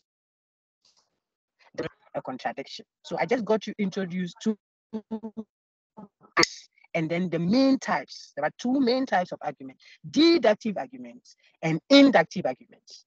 How do you distinguish the two? Whereas in one instance, for deduction, if you assume the premises to be true, the conclusion is true. I didn't say the premises are actually true. Oh, but Doc, it's not true that. Nobody said that. Oh, but Doc, what if the security man? Nobody said that. We said if you assume the premises to be true, it will necessarily require of you to have to accept the conclusion also as true. Then that reason was deductive. Then for induction, after we have assumed that the premises were true, it doesn't require of us necessarily to accept the conclusion also as true. Then that reasoning was inductive.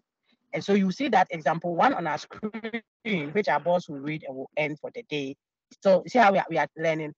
You see that there are still some bits of unit 3 there and there, but you have captured an essential difference for unit 6. This is the whole thing about unit 6.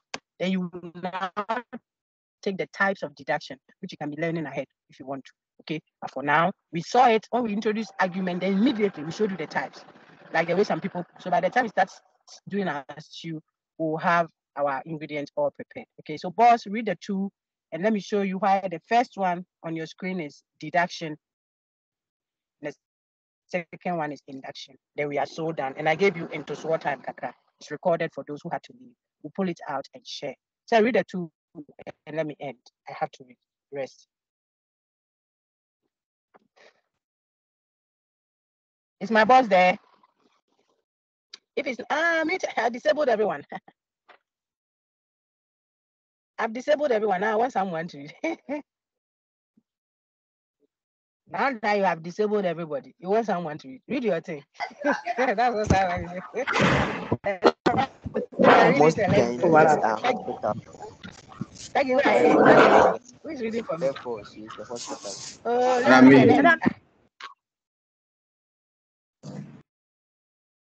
Les, can you read? One No, someone who has a very good grammar. Let's come up nicely and end it today. Go ahead, my brother. Madam Jacob can read. Madam, question. All students write exam. Please read and let me end the class proper. And some of the students questions, they are not even on the content, but I'll address them. I want Most to end the Ghanaians are Okay, hospitable. so the examples of arguments on my screen. Amma is a student, All so she students. writes Sister, go ahead. most Ghanaians are hospitable. My mother is a Ghanaian, therefore she's hospitable. Okay, so you see that in the first instance, if I said all students write exams, Amma is a student, so she writes exams. That follows deductively. The conclusion follows deductively. Now, if I say most Ghanaians are hospitable, my mother is a Ghanaian, therefore she is hospitable. Even if it's true that most Ghanaians are hospitable and my mother is a Ghanaian, it doesn't necessarily mean, from the premise given to me, doesn't necessarily mean that she's hospitable. She may be part of the rest left. Most doesn't mean all. So the first one is deduction, D for Daniel, deduction. The second one is induction. And both of them are types of argument. And we only learned that arguments are passages that have premises leading towards a conclusion, which is different from narratives, instructions, rhetorical polemics. And so we added that to our pack that we have already down there in unit 6, in unit 2 and unit 1. Now that distinction we just learned prepares us 7, which is substantive logic proper, critical thinking. So the linguistic bits, you mop up, read equivocation, read vague, read ambiguity, look at verbal dispute versus substantive disagreement. These two are bordering on value judgment and factual statement and definitions. So if you did your homework very I kept stressing on and redoing with you again and again, then you grab these easily and we will do fine. We'll meet God willing next week. Look out for assessments that will be open this week. I want to compare with colleagues next. Thank you very much. I want to stop the recording. Then I will now take your questions. All the best. I'll take your questions. Let me end the recording for the benefit of those who will engage content later. Then the question is there. If my data goes off, I did my own. Okay. If you still have more questions and clarifications,